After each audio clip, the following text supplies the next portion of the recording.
혹시나 오해의 소지, 부자 감세의 소지가 있기 때문에 속도를 좀 늦추고 물가로 인해서 고통받는 서민들을 위한 정책이 조금 더 나아 보이기도 하거든요. 제가 장바구니를 좀 들고 왔습니다.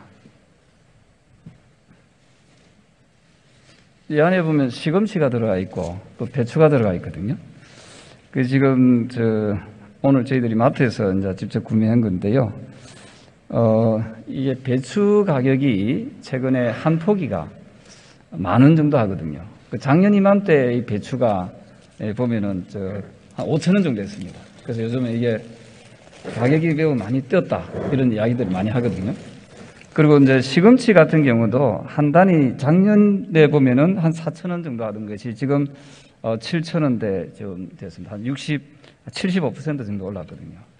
그래서 이게 우리가 원자재 가격이 뛰고 좀 환율이 뛴 거는 알겠는데 이 소비자 물가가 이게 매우 치솟고 있는 것에 대해서 혹시 체감하고 있는지 그래서 제가 일부러 한번 들고 와봤습니다. 뭐 저도 시장도 가보고 또 많은 곳에서 그런 걱정을 많이 하셨습니다. 그리고 저 역시 거기에 대해서 굉장히 마음이 무겁고 하루빨리 이 장바구니 물가 좀 안정시켜야 되겠다 하면서 나름대로 열심히 여러 방안들을 또 고심하고 또 기왕에 뭐 대책도 또 한 것이 제대로 되는지 점검도 하고 그렇게 하고 있습니다. 제가 대정부 질의 준비하면서 G20 국가들의 소비자 물가 지수를 한번 확인해 보니까 한 평균적으로 한 9.8% 정도 됩니다. 9% 정도 되는데 우리나라의 소비자 물가 지수가 한 5%, 5.7에서 5.8%.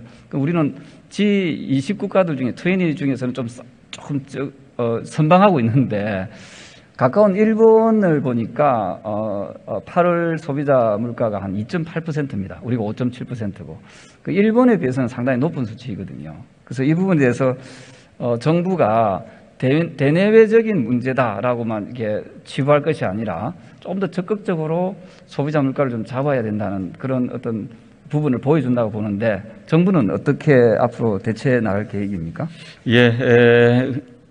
의원님 말씀하신 대로 전체적인 그것이 지표도 중요하지만은 국민들께서 일상생활에 매일매일 접하는 이 경제 현장이 바로 이제 이 물가, 의원님 말씀하신 특히 장바구니 물가 이런 겁니다.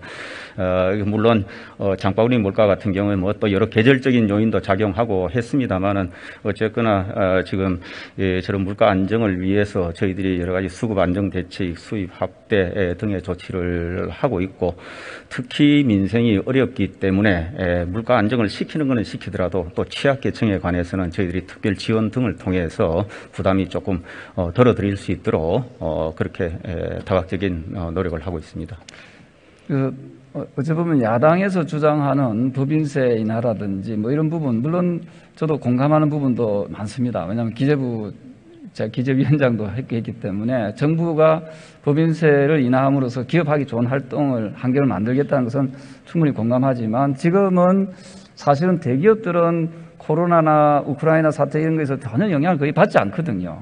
이럴 때 혹시나 오해의 소지, 부자 감세의 소지가 있기 때문에 좀 속도를 좀 늦추고 오히려 지금 서민들에게 물가로 인해서 고통받는 서민들을 위한 정책이 조금 더 좀 나아 보이기도 하거든요. 그래서 야당의 그런 주장에 대해서도 한번 좀 이 시점을 잘 고려해 줬으면 좋겠다는 말씀을 드리고 싶습니다. 의원님 걱정하시고 또 우리 국회에서 늘 민생을 제일 먼저 걱정하시기 때문에 제가 그 걱정하시는 마음을 저희들도 잘 알고 있습니다. 그래서 우선은 말씀하신 부분을 유념을 해서 저희들이 이 민생 안정을 위한 여러 조치를 하고 특히 아시다시피 내년도 예산에는 물가 안정 특히 취약계층에 관한 지원을 대폭 늘려왔고 또 저희들은 이렇게 경제가 어렵기 때문에 바로 또 경제의 활력을 뒷받침하는 그런 노력도 같이 가야 된다. 그래서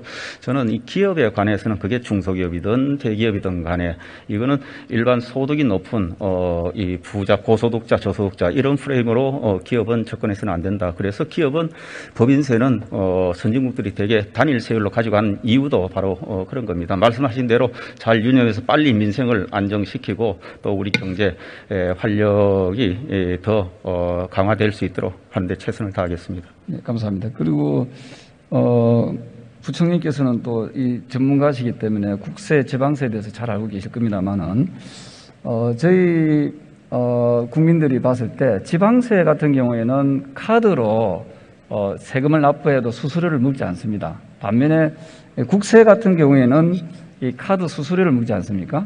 이게 보면 국민건강보험하고 뭐 여러 가지를 이렇게 합쳐놓으니까 최근 5년간 6,800억 정도가 카드 수수료로 국민들이 납부한 거거든요.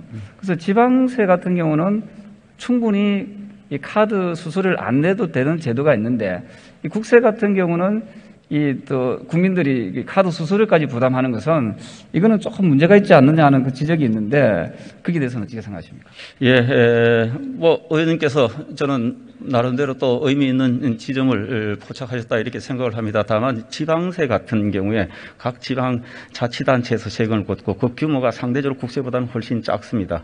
그리고 그 수수료에 대한 대응으로 카드사 등이 받은 돈을 소위 말하는 지방 소위 말 금고로 넘기기 전에 한 3개월 정도 주면서 그걸 융통하는 또 인센티브를 주고 그래서 그 수수료를 커버하는데 전체 국세는 그렇게 운영하기도 어렵다. 그리고 현금이나 계좌 이체로 또 납부하시는 분들과의 형평성 문제 등이 있기 때문에 그 부분에 관해서 저희들이 한번 살펴는 보겠습니다만은 여태까지 많이 거론이 됐지만은 그걸 하기가 참 여러 현실적인 여건이 쉽지 않은 그런 측면도 있다는 말씀을 드립니다. 자칫하면 정부가 그 앞장서서 법을 위반한다는 얘기가 나올 수 있습니다. 아시다시피 여신전문금융법의 제19조에 보면은 신용결제를 거절하거나 신용카드 회원을 불리하게 대우해서는 안 된다는 이야기하고요. 가맹점 수수료를 신용카드 회원이 부담해서는 아니 된다라고 이야기 나와 있거든요. 이게 무슨 말인가 하면 현금과 신용카드를 차별해서도 안 되고 또 그것을 고객한테 즉 국민들한테 수수료를 부담하셔서는 안 된다는 것이 여신전문금융법 제19조에 나와 있습니다. 그래서 이게 최근에 방송에도 많이 나왔던 내용이고 더군다나 카드사 8개사들의 그 최근에 영업이익을 제가 확인해 봤습니다. 해보니까 영업이익이 무려 2022년 기준 했을 때 한 21조 정도 나와 있거든요. 그러니까 영업이익이 각 회사당 8개 회사를 평균적으로 나눠보니까 영업이익이 한 2조 7천억쯤 됩니다. 그래서 이렇게 카드사들은 막대한 영업이익을 내고 있는데 거기에도 또 이런 것을 또 국민들한테 또 수수료까지 부담하다는 것은 좀 부당하다 하는 것이 국민적 여망이기 때문에 이것을 한번 좀 정부 차원에서 한번 잘 접근을 하셔서 우리가 카드로 내는 소비자, 즉 국민들한테 수수료까지 물게 하는 것에 대한 부당함을 좀 개선했으면 좋겠습니다. 부총님 어떻게 생각하십니까? 예, 제가 말씀드렸다시피 현실적으로 쉽지 않은 문제이긴 한데 의원님 말씀 한번 보도록 하겠습니다. 그리고 좀 전에 여신금융전문법 말씀하신 그 취지는 지하경제 양성화 차원에서 유도했던 겁니다.